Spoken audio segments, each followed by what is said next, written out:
Suara Sabda hari ini, kita akan bersama-sama merenungkan bacaan Injil yang diambil dari Injil Matius bab 10 ayat 34 sampai dengan bab 11 ayat 1. Jangan kalian menyangka bahwa aku datang untuk membawa damai di atas bumi.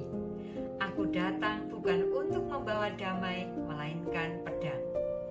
Sebab aku datang untuk memisahkan orang dari ayahnya, anak perempuan dari ibunya, menantu perempuan dari ibu mertuanya, dan musuh orang ialah orang-orang seisi rumahnya. Barang siapa mengasihi bapa atau ibunya lebih daripadaku, ia tidak layak bagiku.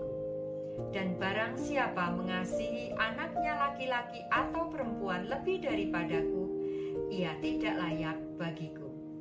Barang siapa tidak memikul salibnya dan mengikut aku, ia tidak layak bagiku.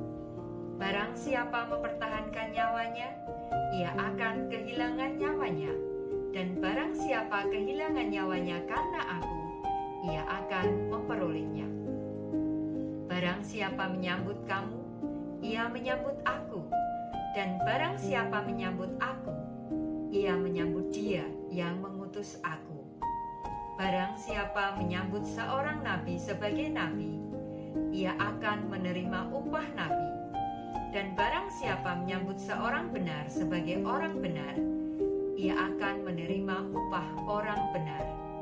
Dan barang siapa memberi air sejuk secangkir saja kepada salah seorang yang kecil ini karena ia muridku, aku berkata kepadamu, sesungguhnya ia tidak akan kehilangan upahnya.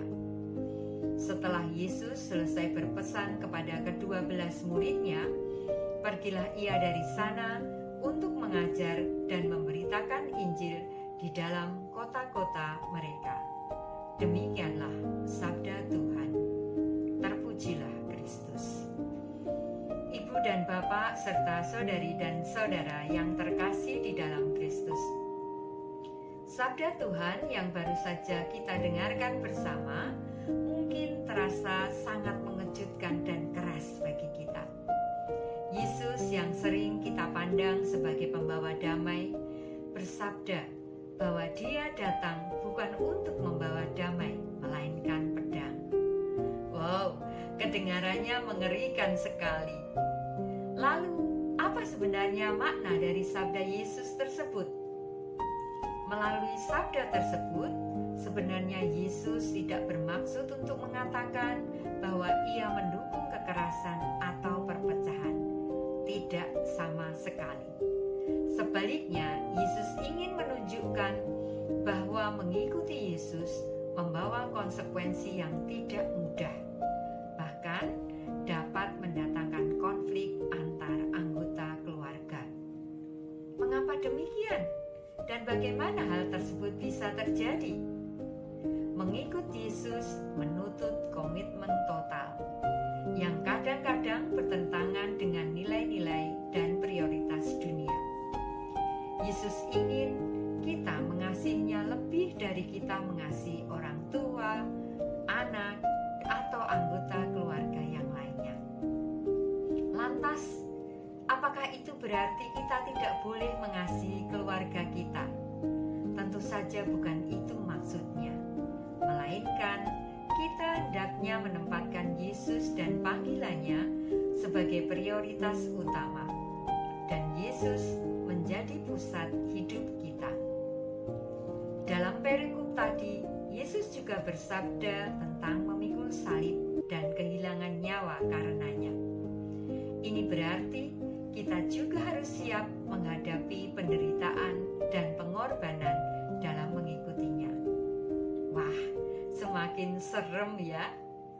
Namun, Yesus juga memberi janji bahwa siapa yang kehilangan nyawanya karena mengikuti Yesus, ia akan memperoleh nyawanya. Jadi, kita tidak perlu khawatir atau takut, karena jika sekalipun kita harus mengorbankan hidup kita, akan ada kehidupan yang lebih indah, kehidupan kekal yang menanti kita di dalam Kristus.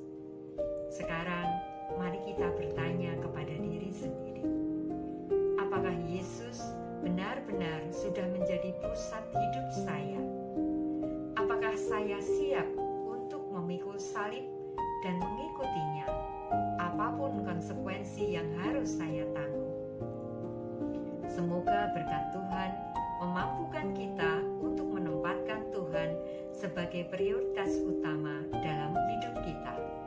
Dimuliakanlah Tuhan, kini dan sepanjang masa. Amin. Dalam nama Bapa